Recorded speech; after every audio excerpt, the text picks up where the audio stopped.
Chair پر میں بیٹھا ہوا ہوں تو میرے جو 7 بندے وہ گئے تھے باہر سے لے کر ان کا چیکنگ کے لیے، وہ اندر چلے گئے، مجھے باہر بٹھا گئے۔ تو عورت آئی تو اس نے اس طرح 2 بار دیکھا تو کہنے لگی ان کو کون لایا ہے؟ تو وہ کہنے لگے ہم لائے۔ انہوں نے کہا تمہیں اور بندہ کوئی نہیں نظر آیا؟ ایسے وہ گرم ہوئی، قریب تھا کہ ان کا گریبان کو پکڑ لیتی۔ تو میں نے کہا بچی بیٹی یہ تو میں حضور کی ناموس کے لیے آیا ہوں یہاں۔ تو میں نے پولیس والوں کو کہا، میں نے کہا جلدی مجھے اندر لے جاؤ ورنہ یہ عورت تمہیں مارے گی۔ اب سمجھ آ جائے نا تو پولیس کی وردی پہنے ہوئے بھی سمجھ آ جاتی ہے۔ کیوں جی؟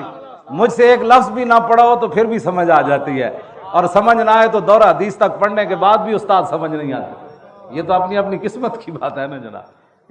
ہمارے پاس تو کوئی تھرمامیٹر وہ اب اس عورت کا میں جب بھی میں دعا کرتا ہوں تو اس کے لیے میں ضرور کرتا ہوں کہ میں تو اس کو جانتا ہی نہیں تھا، لیکن وہ میری خاطر پولیس کی وردی پہن کر پولیس والوں سے الجھ پڑی کہ آپ کو بندہ ہی اور کوئی نہیں ملا، ان کو کیوں آپ کیوں لائے ہو، ان کو کیوں لائے ہو؟ میں نے کہا مجھے اندر بھیجو، یہ لڑکی تمہیں مارے گی۔ اب پولیس والے فوراً مجھے اندر لے گئے۔ تو سمجھ آنے میں تو 1 منٹ بھی بندہ آ جاتا ہے، ورنہ میری اتنی لمبی تقریریں کرنے کے بعد بھی بندہ کہے انجل لگے ہوئے سن بادشاہ۔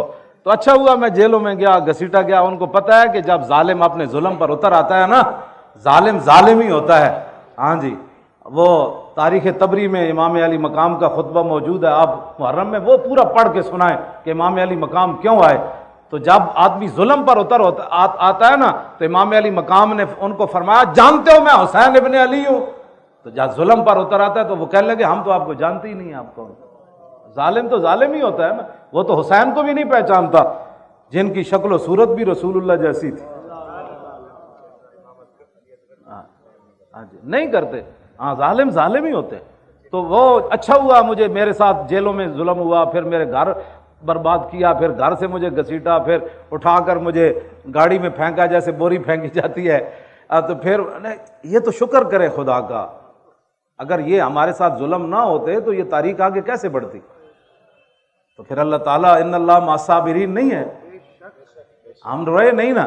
وَلَنَبْلُوَنَّكُمْ یہ آیت ہمارے لیے اتری ہے نا، کم سے مراد آپ اور میں ہی تو ہے، اسے ٹرمپ مراد تھوڑا ہے، اسے مودی تھوڑا مراد ہے۔ وَلَنَبْلُوَنَّكُمْ سے کم سے کون مراد ہے؟ آپ اور میں۔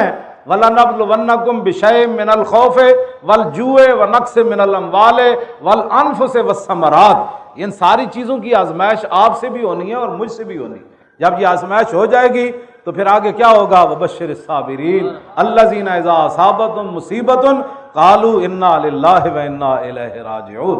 وہ مجھے میں نے انہوں نے جتنا بھی انہوں نے مجھے گھسیٹا، پھر وہ آگے پھینکا، وہ میرے سر سے پگڑی بھی اتر گئی، تو میں نے وہ اپنی گود میں رکھ لی، ٹوپی میں نے سر میں پہن لی، تو وہ پھر بھی میں ہنس رہا تھا۔ تو وہ پولیس والے کہنے لگے آپ ہمارے ساتھ مذاق کرتے ہیں؟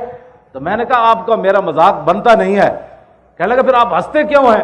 تو میں نے کہا اس لیے میں ہنس رہا ہوں کہ جن کو خوش کرنے کے لیے تم نے میرے گھر اتنا تباہی مچائی، مجھے گھسیٹا اور مجھے ایسے پھینک رہے ہو، اور مجھے تم نے گرم چادر بھی نہیں لینے دی، کہا کہ چل مولوی کو لائے چلو، چلو مولوی کو لائے چلو۔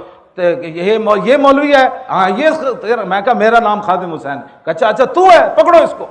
وہ تقریباً 70 کے قریب ان کے ایسے گنیں پکڑی ہوئی تھی، وہ میرے گھر میں داخل ہوئے۔ کہتا آپ کا نام؟ میں کہا خادم حسین۔ کہتا اچھا پکڑو اس کو، اٹھو۔ میں نے کہا میں اٹھ نہیں سکتا۔ کہنے لگا یہ بہانے کرتا ہے، اس کو گھسیٹو۔ تو مجھے تو میں ہنس رہا تھا، تو وہ کہنے لگے آپ ہنستے کیوں ہیں؟ میں نے کہا جن کو خوش کرنے کے لیے آج جو روتے پھرتے ہمیں کیوں نکالا؟ ہاں جی، توجہ۔ میں تو نہیں رویا، مجھے کیوں گھسیٹا؟ کیوں؟ نہیں میں واقعی نہیں رویا، مجھے کیوں گھسیٹا؟